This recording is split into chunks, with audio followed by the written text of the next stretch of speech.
औज़ु बिल्लाहि मिनश्शैतानिर्रजीम बिस्मिल्लाहिर्रहमानिर्रहीम अस्सलामु अलैकुम वरहमतुल्लाहि वबरकातुहू। ब्रेकिंग ऑलवेज़ के साथ नाज़रीन कराम, मैं हूँ फैसल सैयद। उम्मीद करता हूँ आप जहाँ भी होंगे रब ताला की पनाह में आफ़ियत से होंगे। 13 अगस्त को हर हाल में घर जाओ, हुकूमत को सख्त पैगाम। चेयरमैन पीटीआई की जेआईटी में आज पेशी और मुकदमात के हवाले से पेशरफ्त। सियासत में एक बड़ा बोलचाल, पीटीआई के लिए उम्मीद की किरणें रोशन। इस पे बात करते हैं नाज़रीन कराम। इस वक्त ये दिन बड़े अहम होने जा रहे हैं। बहुत से फैसले जो हैं वो अब फाइनल होने जा रहे हैं, वो कोर्ट्स के हवाले से हों या हुकूमत जो है वो किस जल्दी में क्या कुछ करने जा रही है, क्योंकि मद्दा जो है वो चेयरमैन पीटीआई को हटाना है। इस सिलसिले में मुख्तलिफ अदालतों के भी सहारे लिए गए, कुछ में अपने मर्ज़ी के जो अपनी मंशा के मुताबिक जो है फैसले लेने की कोशिश की जा रही है, मगर अदालतों से जो है इस वक्त वो चेयरमैन पीटीआई जो है वो सुरखरू होते हुए नज़र आ रहे हैं। सुप्रीम कोर्ट ऑफ पाकिस्तान में कुछ पेशरफ्त हो रही है, उसमें जो मिलिट्री ट्रायल के हवाले से है हुकूमत नाउमीद नज़र आ रही है उसमें, क्योंकि सुप्रीम कोर्ट ऑफ पाकिस्तान इस सिलसिले में जो फैसला देगी वो यकीनन मिलिट्री ट्रायल में कुछ जस्टिफिकेशन जो है गवर्नमेंट की तरफ से वो पेश नहीं की जा रही। तो इस सिलसिले में गवर्नमेंट जो है वो स्पीडी ट्रायल कोर्ट्स जो हैं, स्पीडी ट्रायल कोर्ट्स की जो क्याम है उसकी एक बिल लाकर कानून बनाने की मंजूरी दे रही है, जिसमें 120 दिन के अंदर अंदर फैसले किए जाएंगे। और आपको मालूम है यहाँ और कितना संजीदा कोई इस वक्त मुकदमा है, मुकदमा नहीं, एक शख्सियत है जो एक चैलेंज है, और उसी को ट्रायल करना है मिलिट्री कोर्ट की बजाय स्पीडी ट्रायल कोर्ट में, जहां इतनी सारी अदालतें मौजूद हैं। इंसदाद दहशतगर्दी की अदालत मौजूद है, बाकी अदालतें मौजूद हैं। तो क्या वजह है कि स्पीडी ट्रायल कोर्ट की आपको ज़रूरत बनाने की ज़रूरत पेश आई? तो ज़ाहिर है एक ही शख्सियत है जिसको हटाना मकसूद है, जो अभी तक चूँकि कोई गलत काम उसने नहीं किया तो उसको गिराना जो है वो भी नामुमकिन हो चुका है। आज चेयरमैन पीटीआई जो हैं वो 9 मई के वाक़यात के हवाले से जेआईटी में पेश हुए और वहाँ पर उन्हें तलब किया गया। वो गए, जाते तो हर अदालत में हैं, वो भागे नहीं हैं मुल्क से, क्योंकि उन्होंने कहा है कि ना तो मेरी जायदादें हैं ना कोई सरमाया है बाहर कि मैं भाग जाऊँ, ये जीना मरना मेरा इसी मुल्क में है।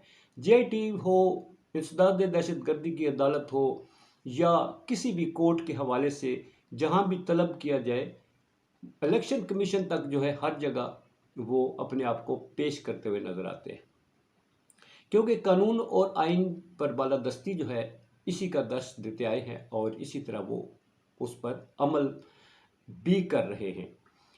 अब जो जेआईटी है उसमें उनके सामने 9 मई के वाक़यात के कुछ सवालात उनके सामने रखे गए, उन्होंने जवाबात दिए। अगरचे यहाँ पर जो कुछ मीडिया हाउसेस हैं वो कहते हैं वो तसल्ली बख्श जवाबात नहीं दे सके, हालांकि किसी को मालूम ही नहीं है कि जवाबात क्या दिए उन्होंने। तो वो आपको मालूम है कि ये कौन सा मीडिया, किस तरह का मीडिया, किस तरह की खबरें चलाने का पाबंद किया गया है, तो वो वैसे ही खबरें चलाता है। उनके सामने 9 मई के वाक़यात के हवाले से वीडियोस रखी गई और उसमें जो उनके जो रवाबत हैं उसके सबूत रखे गए और उसकी रोशनी में उनके सवालात भी किए गए। तो इमरान खान की जो वकील हैं उन्होंने बताया है कि उन्होंने जवाबात दिए हैं और अपनी दानस्त के मुताबिक भरपूर जवाब दिए हैं। अब जेआईटी जो है वो नेक्स्ट कब बुलाती है और इसमें वो क्या मौक़िफ़ इख्तियार करते हैं, ये एक आने वाले दिन जो है वो ये बात साबित करेंगे, क्योंकि 9 मई को जिस तरह उनके सर थोपा जा रहा है, जिस तरह से हुकूमत बयानिया बनाकर और मुख्तलिफ अदारों को जो है इस्तेमाल करते हुए एक पार्टी को मंजर से हटाने या पार्टी नहीं तो उसके चेयरमैन को हटाने के दरपे है, اس کی کوئی کسی سے ڈکی چھپی بات نہیں، یہ اناد اور اناد کا مسئلہ ہے۔ لیٹ سی کہ اس میں نیکسٹ جو ہے کیا ہیپننگ ہوتی ہے۔ اب آتے ہیں جی موجودہ جو حکومت ہے اس کو جان کے لالے پڑے ہوئے ہیں۔ کہا جا رہا ہے کہ انہیں جو ان کی خواہش تھی کہ ہم انتخابات نہ کروائیں اور انتخابات کو ہم طول دیتے ہوئے اگلے سال تک لے جائیں، جب تک محترم نواز شریف صاحب واپس آتے ہیں ان کے لیے ایک ماحول دیا جائے، انہیں خوشگوار ماحول دیا جائے، مگر ان کی یہ خواہش پوری ہوتی ہوئی نظر نہیں آتی۔ انہیں جہاں سے حکم آیا ہے اور اس حکم پر اب انہیں عمل کرنا ہوگا۔ اسی سلسلے میں کل ان کا خطاب جو ہے جناب محترم وزیر اعظم کا، یہی سمجھے کہ وہ الوداعی خطاب تھا، جس میں انہوں نے اپنی کارکردگی بیان کرنے کی کوشش کی اور جیسا پی ٹی آئی کو حد تنقید بنایا اور کہا کہ ہم نے اسی کا جو بویا ہوا ہے وہ ہم نے کاٹا ہے۔ یہ الگ بات ہے، مگر انہیں سختی سے کہا گیا ہے کہ جناب یہ خواب آپ دیکھنا چھوڑ دیں کہ آپ الیکشن ڈیلے کریں گے، آپ 13 اگست تک حکومت چھوڑ دیں اور فارغ ہوں اور اگلے الیکشنوں کی تیاری کریں، اور اس سلسلے میں الیکشنوں کی ڈیٹ دی جائے گی۔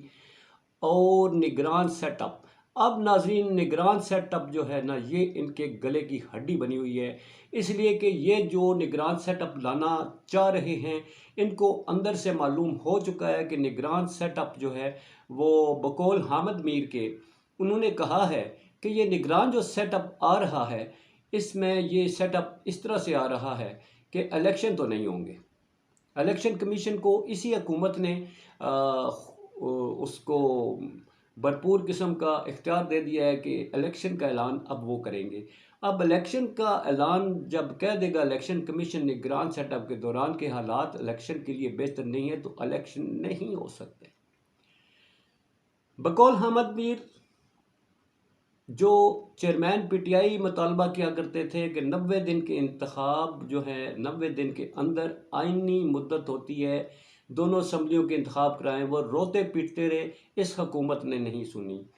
حامد میر صاحب کہتے ہیں کہ نگران سیٹ اپ کے بعد وہی رونا پیٹنا اب یہ حکومت شروع کرے گی کہ 90 دن کے اندر انتخاب کروائیں، جیسا کہ اسمبلی توڑنے کے بعد آئین کہتا ہے، پھر ان کی بات کوئی نہیں سنے گا، اور پھر چیئرمین پی ٹی آئی کی طرح یہ بھی روتے پیٹتے اور مطالبہ کرتے نظر آئیں گے کہ جناب 90 دن انتخاب نہیں ہوں گے۔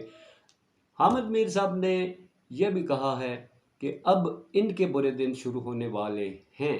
ناظرین یہ بڑی اہم بات ہے کہ اسی لیے ان کو اس وقت دیکھیں تو ان کو پستو پڑے ہوئے ہیں، یہ آپس میں بیٹھے ہوئے اب اپوزیشن لیڈر سے جناب وہ مشاورت کریں گے۔ اپوزیشن لیڈر آپ کو معلوم ہے راجہ ریاض صاحب ہیں، ادھوری اسمبلی ہے، اپوزیشن ہے نہیں، تو آپس میں پیپلز پارٹی اور نون لیگ کو سمجھ آ گئی ہے کہ اب ہم پھنسنے والے ہیں۔